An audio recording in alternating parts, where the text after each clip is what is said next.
Au 19e siècle, il y avait un pasteur qui avait commencé un ministère. Alors il avait dans son cœur l'intention vraiment de pouvoir prêcher la parole de Dieu, de prêcher la parole de Dieu avec des réflexions profondes, une parole bien magnifique, avec des textes extraordinaires. Alors, dans ce but-là, il a commencé à étudier les commentaires bibliques. Tous les livres de théologie, il les a étudiés pour apprendre, comme ça il peut être vraiment très bien et prêcher la parole de Dieu avec sa joie ou avec sa connaissance. Alors un dimanche, quand il arrive à la chaire, il y a quelqu'un de l'assemblée qui dépose un bout de papier sur la chaire en disant « Nous voulons voir Jésus ».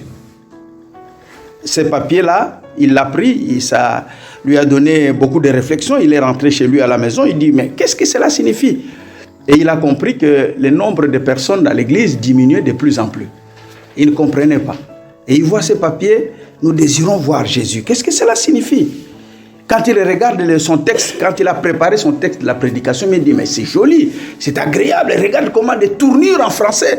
Voilà comment je suis capable de pouvoir tourner la langue de Molière. Mais ça doit quand même plaire les gens doivent venir. » Mais c'était un homme de Dieu, il était très attristé par ce morceau de papier qui disait « Nous voulons voir Jésus ». Alors il a confessé le péché devant le Seigneur. Il a confessé son péché. Et directement, la parole de Dieu lui est arrivée. Et cette parole, dans 1 Corinthiens chapitre 2, verset 1, où l'apôtre Paul dit « Ce n'est pas avec supériorité de parole ou de sagesse que je suis allé vous annoncer les témoignages de Dieu, car je n'ai pas jugé bon de savoir quoi que ce soit parmi vous, sinon Jésus-Christ ressuscité. » Cette parole-là, il l'a touché, il l'a touché, et puis il a réalisé que dans tout ce qu'il faisait de beau par rapport à son texte, Jésus-Christ était derrière. Alors il a changé, comme il a confessé, il a changé, il a commencé maintenant à prêcher Jésus, à expliquer les gens Jésus, à mettre Jésus au centre. C'est ce qu'en théologie on appelle avoir la prédication christocentrique. C'est-à-dire Jésus était vraiment au centre. Et quand il a commencé à faire ça, Dieu a changé les choses. Les gens commençaient à venir. Un jour, il vient, il trouve encore devant la chaire un bout de papier avec la même écriture qui dit « Les disciples furent remplis de joie quand ils virent le Seigneur Jésus. » Amen. Amen. Prions. Notre Dieu, nous voulons nous remettre entre tes mains ce matin. Nous voulons dire, Seigneur, nous ne valons absolument rien. C'est toi qui vaux tout et c'est toi qui es au-dessus de toutes choses. Nous voulons justement te mettre au centre. Nous voulons justement tourner autour de toi. Nous voulons simplement que les hommes ne nous voient pas, mais voient toi.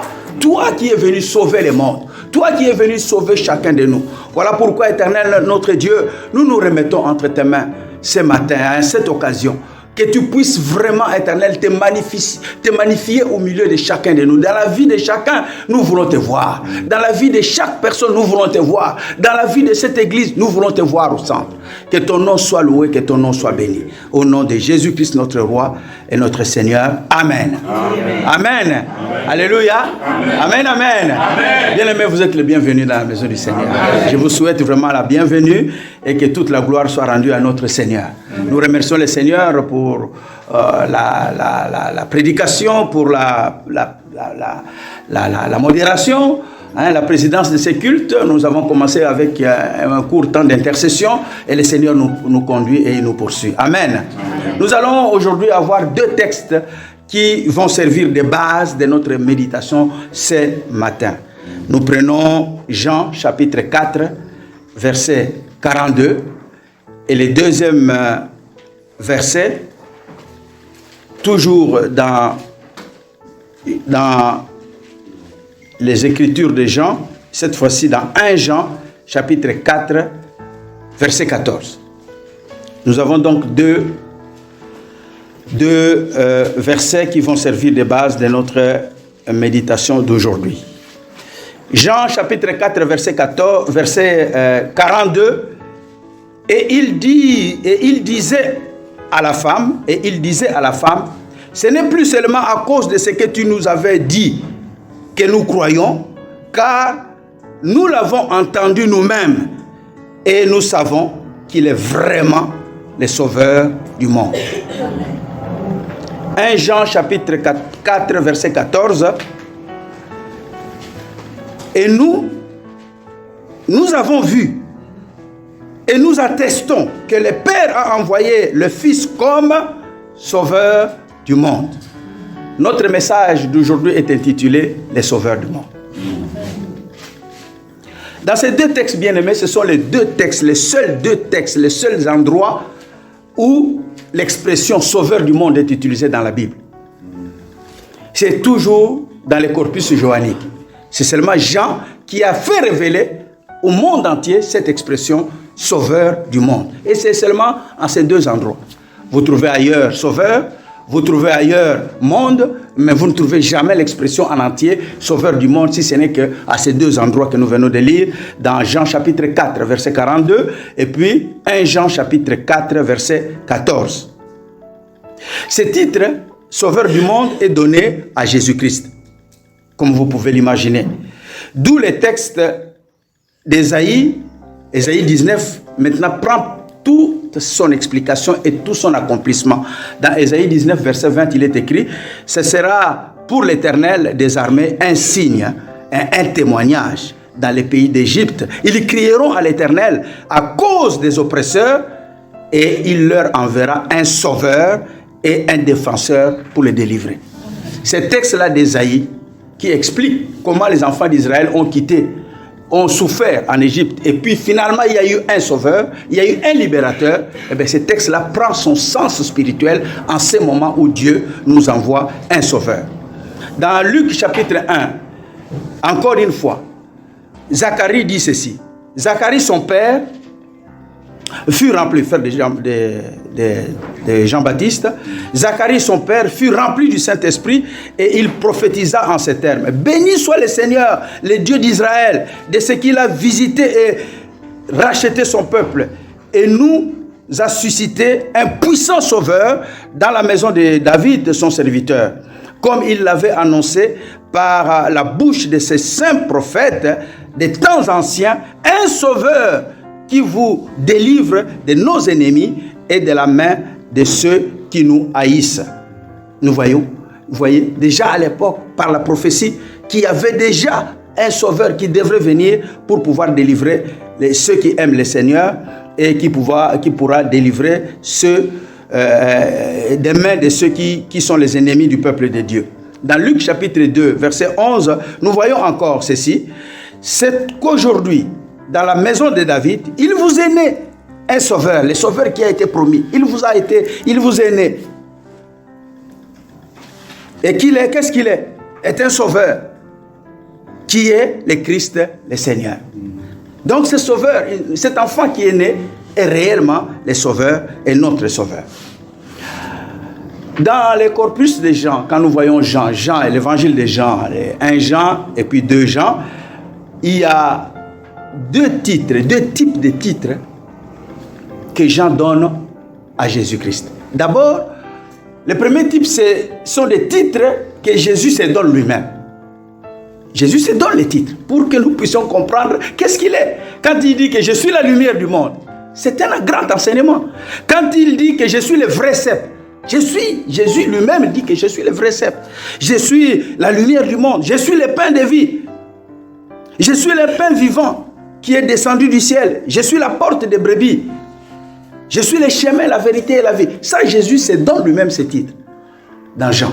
Et un autre type de titre, c'est que ce sont les autres qui ont vu Jésus en action, qui ont vu Jésus en enseignement. Ils ont donné à Jésus qu'est-ce qu'il est. C'est justement les textes que nous voyons aujourd'hui. Ce sont les autres. Ce n'est pas Jésus qui a dit « Oh non, écoutez, à partir de maintenant, je suis le sauveur du monde. » Non, non, non. Il a dit « Je suis la lumière. » Mais il n'a pas dit que je suis le sauveur du monde. Ce sont les autres.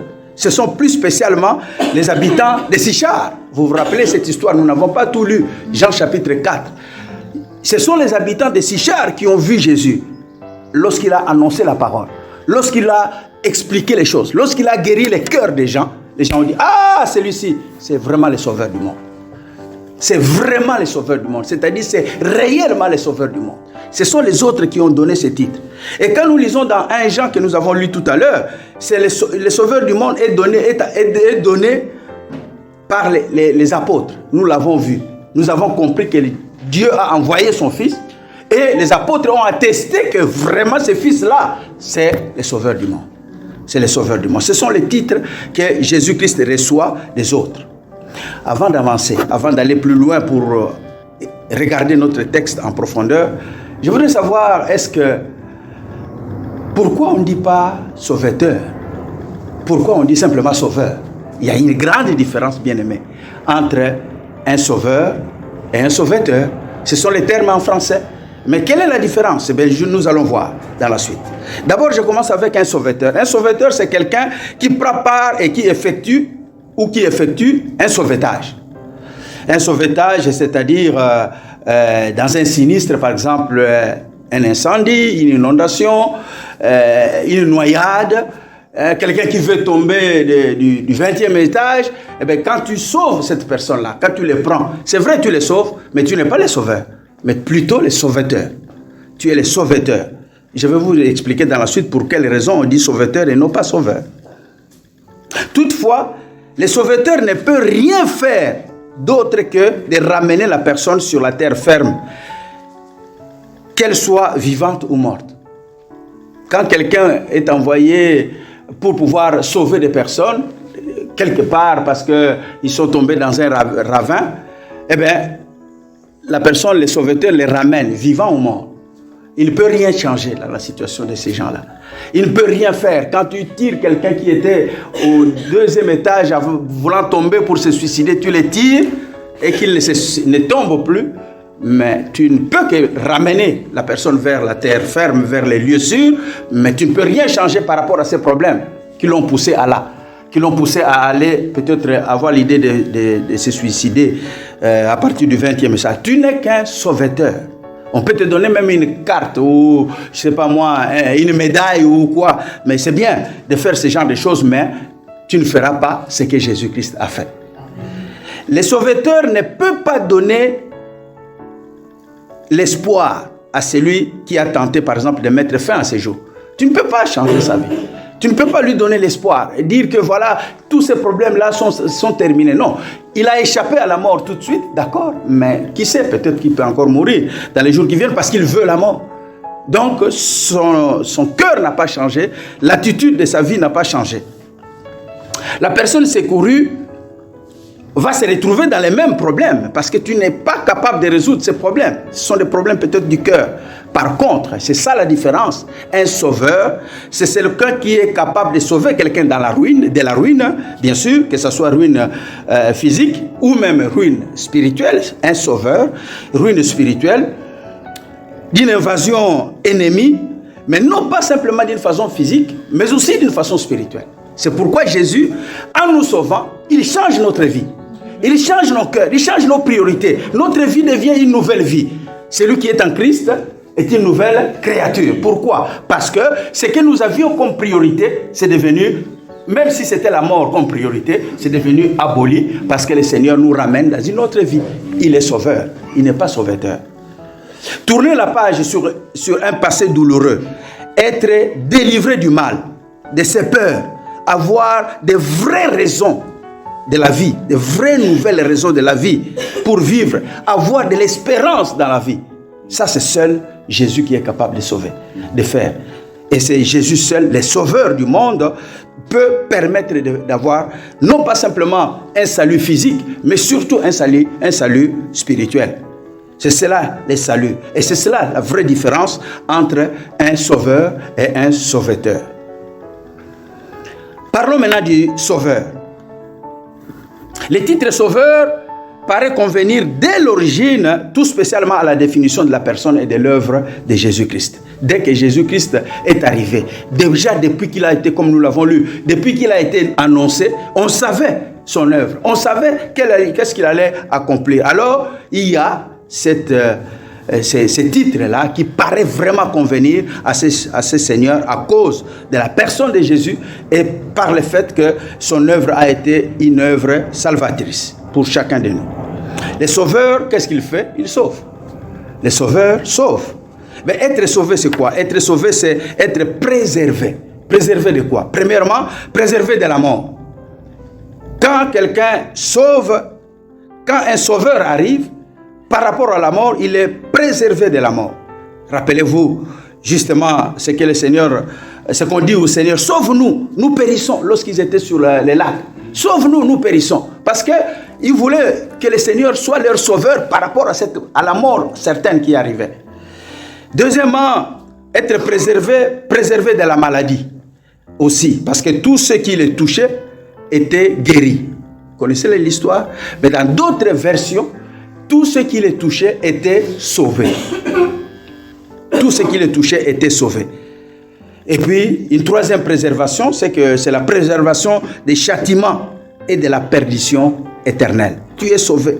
Qui persévérera jusqu'à la fin sera sauvé. C'est quoi? C'est-à-dire que par rapport à la perdition éternelle, par rapport à la mort éternelle, eh bien, le Sauveur vient pour te sauver, te protéger, te préserver par rapport à cette mort éternelle. Nous avons des versets, des paroles bibliques qui nous donnent justement des confirmations de ce genre de choses que nous sommes en train d'évoquer en ces lieux. Il y a aussi et surtout la pensée dans la préservation, il y a la pensée intérieure actuelle par l'octroi du pardon de la vie éternelle.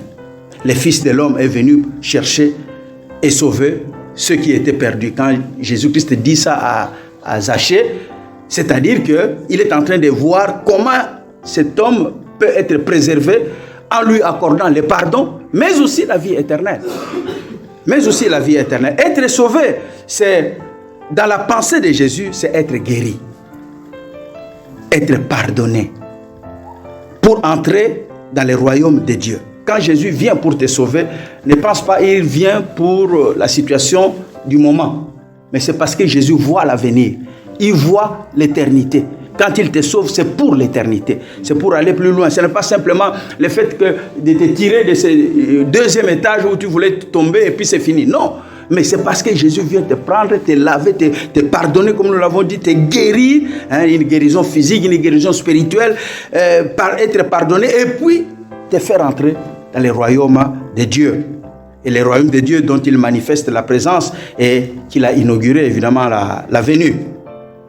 Le quatrième évangile, c'est-à-dire l'évangile de Jean, qui salue en Jésus-Christ le Sauveur du monde, nous avons lu Jean 4, ne développe pas seulement l'idée de l'universalité, nous verrons ça plus tard, l'universalité de l'œuvre de Jésus. Il nous souligne ici aussi constamment la portée positive en mettant en étroite relation l'idée du salut et l'idée de la vie éternelle. Lorsqu'il y a salut donné par Jésus, accordé gracieusement par Jésus, eh bien, on met en lien ce salut-là avec la vie éternelle. Le salut, c'est la vie éternelle. Le salut, c'est la vie éternelle. Quand quelqu'un dit que je suis sauvé, eh bien, c'est la vie. Jésus m'a sauvé, c'est-à-dire qu'il a la vie éternelle. Et il le dit clairement quand nous lisons toujours Jean dans le chapitre 17. Jésus est le Messie. Il est en même temps le Sauveur. Jésus est le Messie et il est en même temps le Sauveur et le Sauveur du monde, comme nous sommes en train d'étudier aujourd'hui. Le Père a envoyé son Fils comme Sauveur du monde, disent les apôtres, dit l'apôtre Jean. Le Père a envoyé Jésus-Christ sur la terre comme Sauveur du monde. Et il va le dire encore lui-même de plus loin. Donc nous avons le Sauveur du monde comme nom, il y a un nom. Sauveur du monde, le Messie, le Oint, le Christ, c'est Jésus, il est le Sauveur du monde comme nom. Et nous avons aussi le Sauveur du monde comme une fonction. Comme une fonction, c'est-à-dire Jésus est Sauveur du monde parce qu'il est capable de sauver le monde. Jésus est Sauveur du monde parce que c'est sa mission. La mission qu'il a reçue de la part du Père, c'est de pouvoir sauver le monde. Il le dit clairement quand nous lisons Jean chapitre 12, verset 47, il est écrit « Si quelqu'un entend mes paroles et ne les met point et ne les garde point, pardon. Si quelqu'un entend mes paroles et ne les garde point, ce n'est pas moi qui les juge. Car je suis venu non pour juger le monde, mais pour sauver le monde. Bien-aimé, Jésus-Christ fait cette déclaration. Je ne suis pas venu pour juger le monde, pour condamner qui a fait quoi. Non, non, non. Mon rôle à moi, ma fonction à moi, ma mission à moi, c'est pour sauver le monde. Jésus est venu pour sauver le monde. Ne présentez pas Jésus comme celui qui juge. Toi, en enfer. Toi, tu as bu ça en enfer. Tu fais ça en enfer. Non, Jésus est venu pour prendre justement ces malheureux, leur donner la vie et qu'ils soient sauvés. C'est ça le rôle de Jésus. Je ne suis pas venu pour juger le monde. Je ne suis pas venu pour juger les membres du monde. Je ne suis pas venu pour juger ceux qui sont dans le monde. Mais je suis venu pour sauver le monde. La mission, la fonction de Jésus, c'est pour juger, c'est pour sauver le monde. C'est pour sauver le monde. Et quand nous regardons maintenant tout ce que l'apôtre Paul écrit, l'apôtre Paul écrit souvent, il présente Jésus comme Christ sauveur. Il est le sauveur de l'Église, la tête de l'Église, qui est son corps. Le sauveur Jésus-Christ a anéanti la mort et a mis en évidence la vie et l'immortalité par l'Évangile. Je préfère que nous puissions lire, maman. 2 Timothée chapitre 1 verset 10. Je préfère que ce texte soit lu clairement au milieu de notre assemblée. 2 Timothée chapitre 1 verset 10.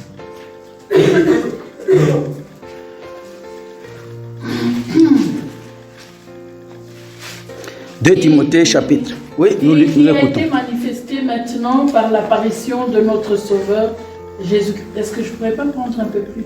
Oui, oui, oui. Très bien, très bien. Je le prends un peu plus. Oui. Oui, oui. Je le prends. Nous aimons bien la parole. Je le prends à partir du verset 8. Magnifique, magnifique. Nous aimons qu'on lise la parole. Personne ne peut nous arrêter. N'ayez donc point honte du témoignage à rendre à notre Seigneur, ni de moi, son prisonnier. Mais souffre avec moi pour l'Évangile, par la puissance de Dieu, qui nous a sauvés et nous a adressé une sainte vocation, non à cause de nos œuvres, mais selon son propre dessein et selon la grâce qui nous a été donnée en Jésus-Christ avant le temps éternel, et qui a été manifesté, verset 10 donc, et qui a été manifesté maintenant par l'apparition de notre Sauveur Jésus-Christ, qui a détruit la mort, qui a mis en évidence la vie et l'immortalité par l'Évangile. Ah, qu'est-ce que nous voyons en Jésus-Christ, notre Sauveur? Notre Sauveur Jésus-Christ a anéanti la mort et il a mis en évidence la vie et l'immortalité. Par quel moyen? Par l'Évangile. Par l'Évangile. Par l'Évangile, Jésus-Christ vient, Sauveur du monde. Il anéantit la mort, il met en évidence la vie. Et puis, il met en évidence l'immortalité. Et par quel moyen? Par l'Évangile. Donc, c'est très important, l'Évangile soit notre partage de tous les temps.